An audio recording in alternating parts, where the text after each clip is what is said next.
Hello guys, welcome back to my new blog Pooja and parlour blog. Good morning, कैसे हो आप? उम्मीद करती हूँ आप सब अच्छे होंगे।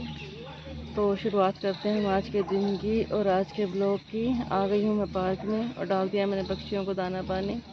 और आप भी कीजिए प्रकृति मैया के दर्शन। ये डाल दिया मैंने पक्षियों को दाना। इधर देखिए,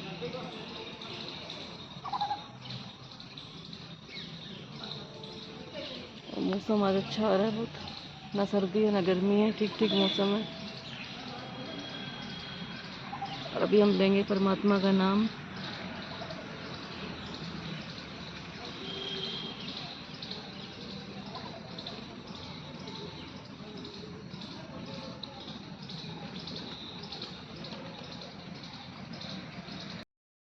एक बार एक राजा के पास एक बच्चा चल के आता है और वो कहता है, राजा जी मुझे अपने काम पे रख लो।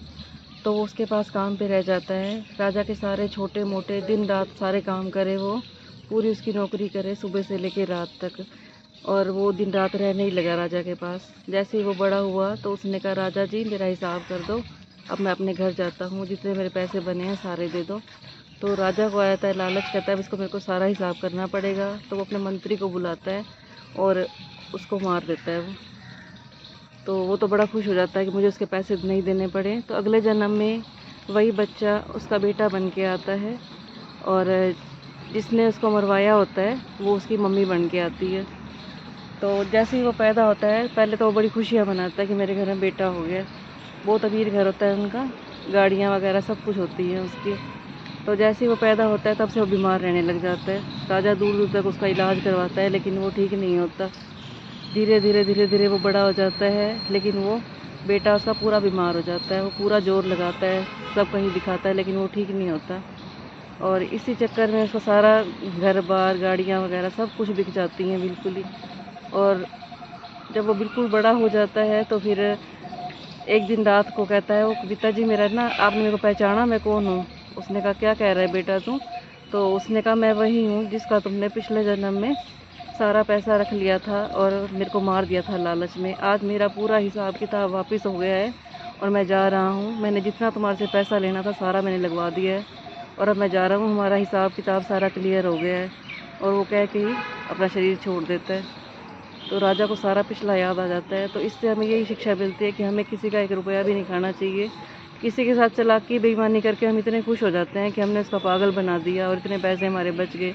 लेकिन ये नहीं पता भगवान के पास एक एक रुपए का हिसाब होता है। जैसे हमने आजकल सीसीटीवी कैमरे लगा रखे हैं, लेकिन हमें ये याद रखना चाहिए कि एक कैमरा परमात्मा का है जो सारा दिन हमारे ऊपर चलता है। उसके ऊपर सारा हिसाब है कि हम क्या कर्म कर रहे हैं धरती पे और क्या करने आए थे हम यहाँ पे।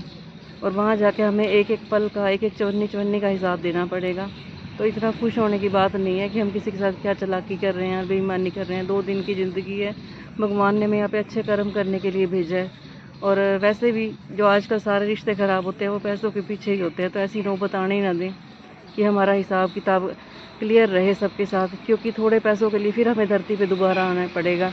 और वैसे लोग स्टेटस लगाते हैं आजकल, बहुत अच्छे अच्छे स्टेटस लगाएंगे, लेकिन स्टेटस वो लगाने के लिए नहीं होते, वो सारे अमल करने के लिए होते हैं। कई लगाते हैं कि रिश्ते निभाने के लिए हमें अंधा बहरा और गूंगा होना पड़ता है, लेकिन वही रिश्ते में लोग दिन रात ताने मारना और वो करना, तो इनको हमें अपनी ज़िंदगी में अमल लाना पड़ता है। अगर हम बहरे अंधे और गूंगे बन जाएंगे तो हमारे रिश्ते बहुत अच्छी तरह निभेंगे।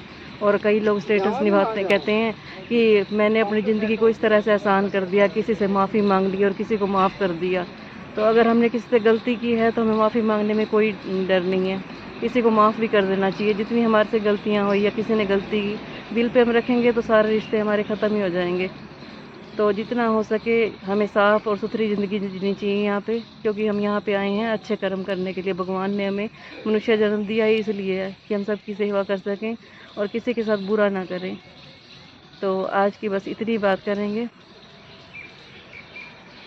तो गाइस, आ गई हूँ मैं पार्क में और अब लगेंगे हम काम पे। और आप भी कीजिए तुलसी मैया के दर्शन। ये देखिए तुलसी कितनी अच्छी हुई है, कीजिए तुलसी मैया के दर्शन। और आप तुलसी को पानी में भी डाल सकते हो, जो पीने वाला पानी होता है हमारा, इम्यूनिटी स्ट्रॉन्ग होती है इससे। और चाय में भी डाल सकते हो। और और कहते हैं तुलसी का पौधा घर पे हो तो कोई वास्तु दोष नहीं लगता। सारे देवी देवता निवास करते हैं तुलसी के अंदर, क्योंकि कृष्ण जी की ये प्रिय थी।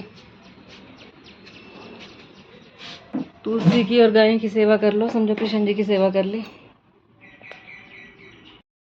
तो गाइस आज मैं बना रही हूँ आलू शिमला मिर्च की सब्जी, और ये 2 शिमला मिर्च काट रही हूँ मैं, और इधर काट के मैंने आलू, इसमें डालूंगी मैं 1 प्याज, और तेल मैंने कढ़ाई पे चढ़ा लिया। तो बनाते हैं आलू शिमला मिर्च की सब्जी।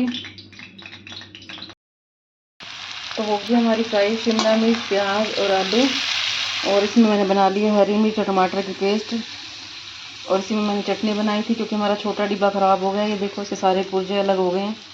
अब यहाँ हम किसी मिस्त्री को भी नहीं जानते, पानीपत में होते तो 1 सेकंड में ठीक होके आ जाता है। ये एक बार भेजने की देर थी।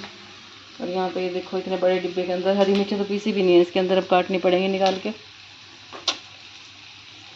कोई नहीं, करते हैं ट्राई। सो गाइस आ गई हूँ मैं एकेडमी में, और अब मैंने बनवाई है थ्रेडिंग। मेरी बहुत ग्रोथ हुई पड़ी थी, और जब भी मैं वीडियो कॉल करती थी मेरे को प्रिया बोलती थी आंटी आईब्रो तो बनवा लो। जब मेरे ब्लॉग देखती थी तब कहती आंटी आईब्रो तो बनवा लो। और मेरे को दर्द इतना होता है, हम लोगों की थ्रेडिंग बनाते हैं लेकिन हमें इतना दर्द होता है, रोज़ सोच सोच के रह जाती थी। और अब बनवाई है मैंने, खुशी से बैठी हूँ।